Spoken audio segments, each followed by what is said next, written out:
लगभग 50 साल पहले अमेरिका इकलौता ऐसा देश बना जो इंसानों को चांद पे भेजने में सफल हुआ। इसके पहले बहुत से देश और खुद अमेरिका भी इस काम में नाकामयाब रहे हैं, लेकिन 20 जुलाई 1969 को अमेरिका ने एक ऐसा कारनामा कर दिखाया जो इतिहास के पन्नों में दर्ज हो गया। इस मिशन के टेक्नीशियन लैरी हेग ने अपने इंटरव्यूज में कहा कि आज भी वो पल उनकी आंखों के सामने वैसा ही है जैसा 50 साल पहले था। चंद्रमा की ओर पहला सफलतापूर्वक मानवीय मिशन अपोलो 11 यान के जरिए किया गया, जिसने चांद पे पहुंचने वाले पहले व्यक्ति नील आर्मस्ट्रांग और एडविन ऑल्ड्रिन को चंद्रमा की सतह पर पहुंचाया। ये अभियान अपोलो अभियान का 5वां और चंद्रमा पे जाने के लिए तीसरी और सफल उड़ान बनी। 16 जुलाई 1969 को भेजे गए इस यान में कमांडर नील आर्मस्ट्रांग, नियंत्रक माइकल कोलिन और चंद्रयान ईगल चालक एडविन ऑल्ड्रिन मौजूद थे। 20 जुलाई 1969 नील आर्मस्ट्रांग और एडविन ऑल्ड्रिन चांद पर कदम रखने वाले पहले इंसान बने और उन लोगों ने उस दौर में अमेरिका के राष्ट्रपति निक्सन का इंसानों को चांद पर भेजने का सपना पूरा किया। इस घटना को 20वीं सदी में हुए सबसे बड़ी घटनाओं में से एक माना जाता है। इस प्रक्षेपण को करीब 10 लाख लोगों ने राजमार्ग और प्रक्षेपण केंद्र के करीब समुद्री तटों से देखा और करीब 60 करोड़ से भी ज्यादा लोगों ने इस ऐतिहासिक घटना को टीवी पर देखा।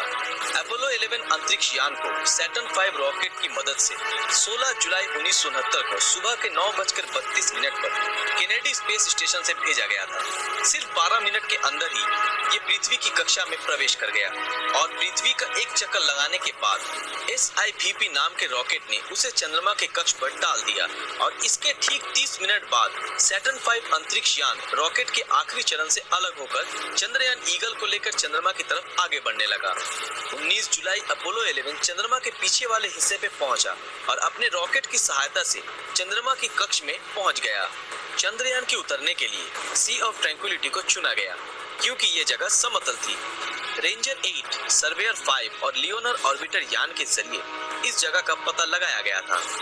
20 जुलाई 1969 को चंद्रयान ईगल मुख्य यान कोलंबिया से अलग हो गया। कॉलिंस जॉब अकेले कोलंबिया यान में रहकर ईगल यान का निरीक्षण कर रहे थे ताकि उसे चंद्रमा की सतह पर उतरने में कोई दिक्कत न आए। इसके बाद नील और ऑल्ड्रिन ईगल के जेट डाउन इंजन को स्टार्ट कर चंद्रमा पर उतरने की तैयारी करने लगे। यान के लैंडिंग की प्रक्रिया शुरू होने के बाद एंगस्ट्रॉम ने यान के अपने पथ से दूर जाने का संकेत स्पेस सेंटर को भेजा।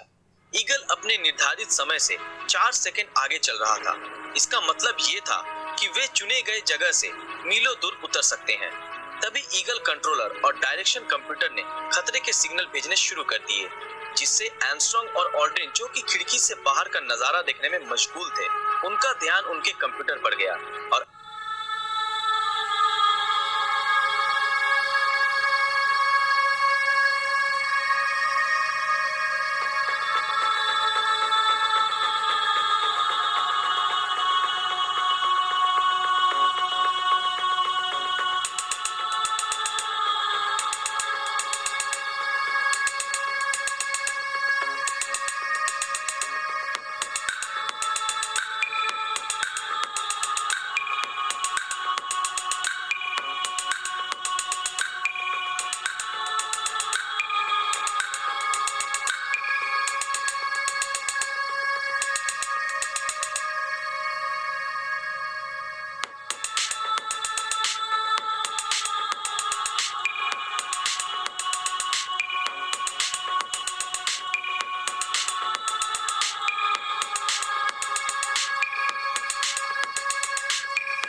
से मैं गुजारिश करता हूं कि आप लोग कुछ देर मौन रहकर पिछले कुछ घंटों में हुए घटना को याद करें और अपने अपने तरीके से ऊपर वाले का शुक्रिया करें और इस मिशन के पूरे होने की दुआ मांगो।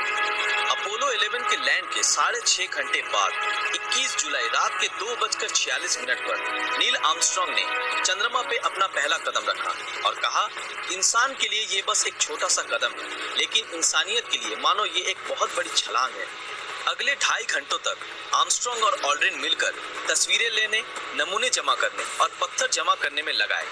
इसके बाद दोनों ने मिलकर early Apollo scientific experiment package की स्थापना की और अमेरिकी झंडा लहराने की तैयारी में जुट गए और इस काम के लिए उन्हें 2 घंटों से भी ज्यादा का समय लगा।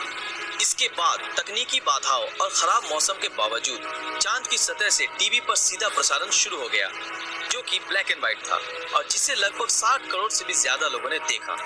आर्मस्ट्रांग ने उनके ईगल यान की कुछ तस्वीरें भी ली, जिससे चंद्रमा की सतह पर उतरने के बाद के हालातों की जांच हो सके। इसके बाद उन्होंने धूल और मिट्टी के कुछ और सैंपल भी इकट्ठे कर लिए और टीवी कैमरे से आर्मस्ट्रांग ने चंद्रमा के सतह के चारों ओर के दृश्य भी लिया और इसके बाद दोनों साथ मिलकर कैंगारू की तरह उछलने का मजा लेने लगे। उन्होंने बाद में ये बताया कि वहाँ की मिट्टी काफी फिसलन भरी और एकदम पाउडर की तरह बारीक थी, जिसे उन्हें चलने में काफी दिक्कतें भी आई। उसके बाद दोनों ने मिलकर अमेरिकी झंडा लहराया और अमेरिकी राष्ट्रपति निक्सन से फोन पे बातें की। ऑल्ड्रिन यान में पहले वापस आए। उन लोगों ने बड़ी ही मुश्किल से